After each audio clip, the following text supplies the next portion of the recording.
All right, I know it looks like I've had a dementia moment. I'm aware that I've made a video already on symptoms. That video though was actually about just the various type of symptoms I've had, where this one is going to be more about the lived experience of the symptoms, and I guess how I respond to the symptoms as well. I guess with dementia, you're going to have cognitive issues, and those cognitive issues will have an impact on your life. There are certain things that I guess I just can't do as well as I used to be able to do. But I feel like while I'm still in these very early stages and the symptoms aren't really having that much of an impact on me, I feel like probably the biggest burden is how I sort of emotionally respond to those symptoms. I'm going to show a couple of videos, so we'll jump into it. I'll show you the first video. I didn't end up publishing this video because I'll be honest, I didn't like the way it looked or sounded. I know you guys don't really care that much about it, but I do. I want content that looks good as well. So, and that'll change as my disease progresses, I guess. But anyway, so here's the first video. I just went and played some golf with a buddy, and I was struggling even with that. I couldn't remember the names of things, and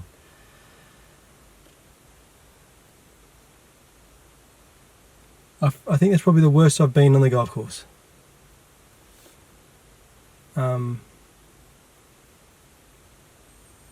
Anyway, I've been thinking about, alright, so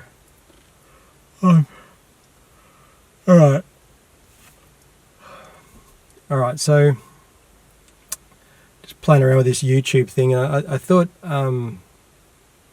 what I could do is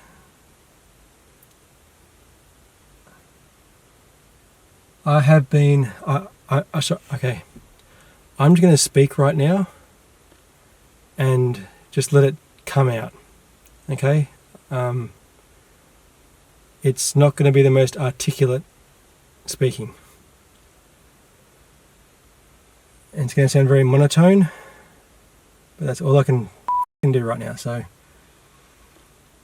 I'm struggling with motivation. Yeah, anyway, so clearly I was frustrated in that moment when I was doing that. I think it was just because largely I felt like the one place that I feel like dementia hasn't really affected that I really enjoy, just having a hit with my mates and having a joke around.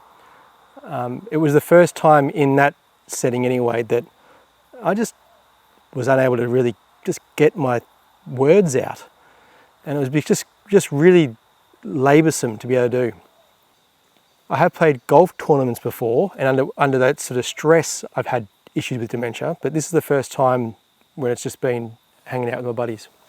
What it feels like in the moment is, you know how when you want to speak or say something, you've got the gist in your mind, you're like, yeah, I know what I'm going to say, and you sort of just start speaking, it comes out, and for the most part it comes out logical in a coherent sort of structure, and we communicate.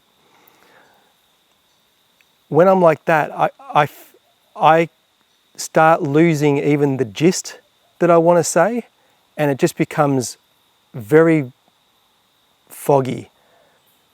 Even when I'm motivated to speak, even when I want to speak, I just can't. It just doesn't come out.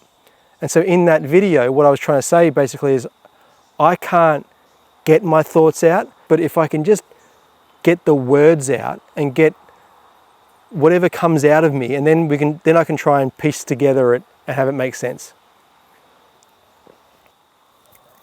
Mosquitoes are really bad here, I just realised. It's quite laboursome, and at that time, I just had enough.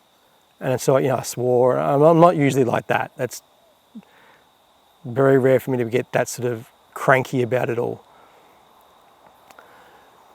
I guess so in that moment, it was a bit of a feeling of I'm losing more. And I was getting frustrated with it then, And it's funny because the way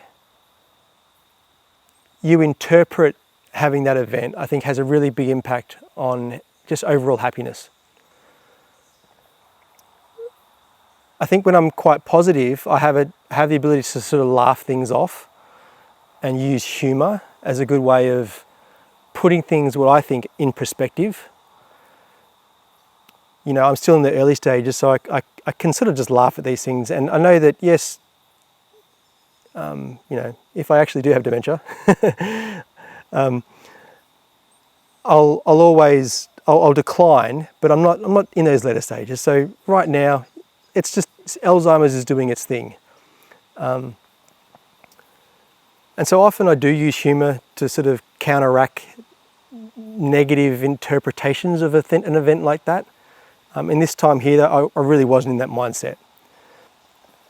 And you can't help but also notice these events and have them in the back of your mind of almost like you're tallying them up. How many of them you experience and how bad they are, you can't help but feel like as an indicator of where you are with your dementia.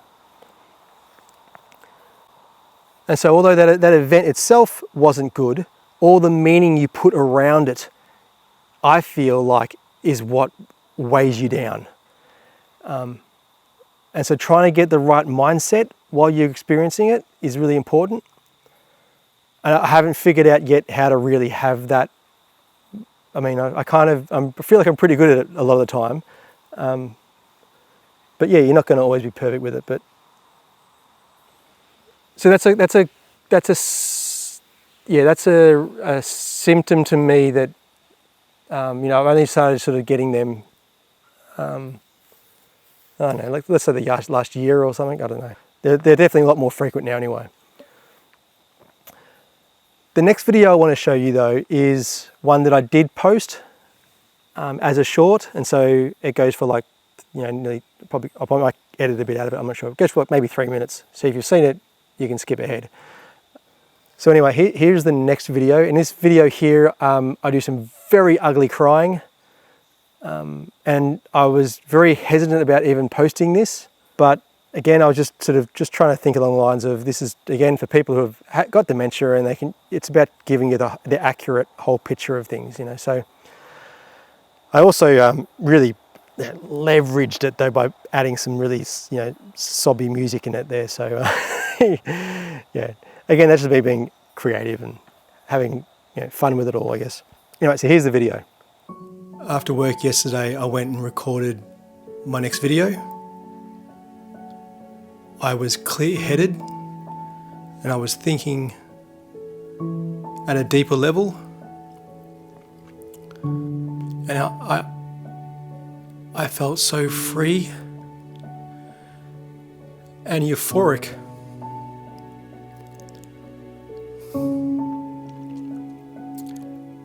And it wasn't until this morning I realised that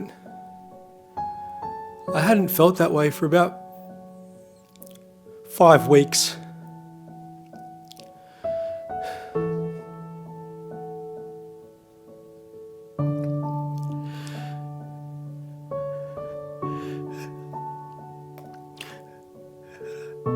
I've just realised that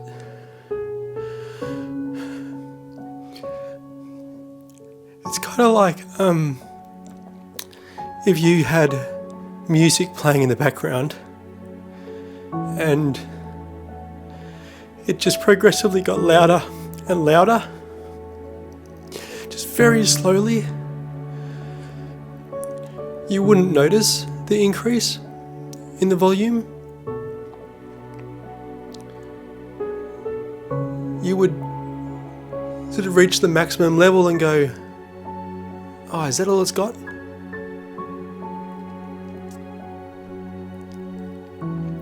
But if you were someone else and you hadn't gone through that slow increase, and someone just blasted that maximum volume to you, you'd be like, "Whoa, that's too loud."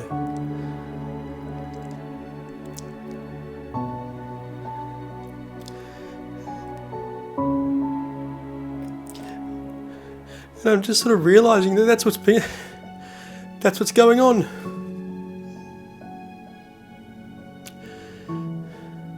So I'm just slowly and progressively getting worse, and I'm still functioning in everyday life, but it's getting so hard, and it's getting so difficult, and I kind of feel like I've just always got this headache, and it's a strain, and it's just everything's always harder, just harder. And I've realised now that, sorry. So I'm not sure if you can actually read the writing, but basically I've just written, my normal is not the same as it used to be, which is really what I'm trying to get at with that whole video. It was just, and that experience was just very much along the lines of, because of the slow progression of the disease, but because it's so slow, you don't realise that you've actually deteriorated. And so though I've nursed a decline, I think I may have declined more than I thought. My cognitive reserves are just carrying more and more of the load.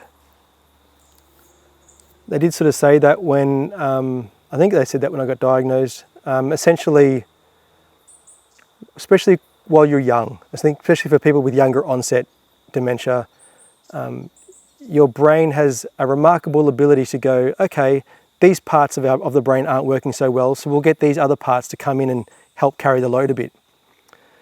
And so although you may not be dropping the ball every 5 seconds in terms of your symptoms and making mistakes all the time, it does make sense to me. I've been just a lot more tired.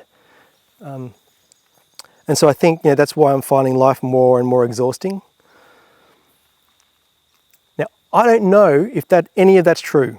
I really don't know. That's what I assume. That's the meaning I'm putting towards a realization that I hadn't in a very long time just felt free when I'm talking and communicating. Now, I had a really interesting, someone had made a comment to that post and said, sometimes, I can't remember the wording that they used, but it was spot on. It goes, it's not always like your bad symptoms that bring you down and make you feel like crap. Sometimes it's the good experiences that make you realize just how shit everything is. I'd also received another comment just recently about, someone said, "You look perfectly fine to me." This sort of, and they felt like, the medical model is all based around diagnosing and finding faults in people and labeling them. And now you're in it so deep, like you're probably completely fine, and you're down in this rabbit hole of thinking that you've got this deadly disease. I think there's a lot of truth in that, in terms of, while you're in your early stages, the symptoms don't have to impact you that much. And a diagnosis does just make you hypersensitive to looking out for instances where your cognition fails. At the same time, though, a diagnosis also allows you to, start getting treatment straight away. And what I've noticed, though, is that as I feel like I'm deteriorating more, I think I would be doing my head in if I didn't have that diagnosis, in terms of, like,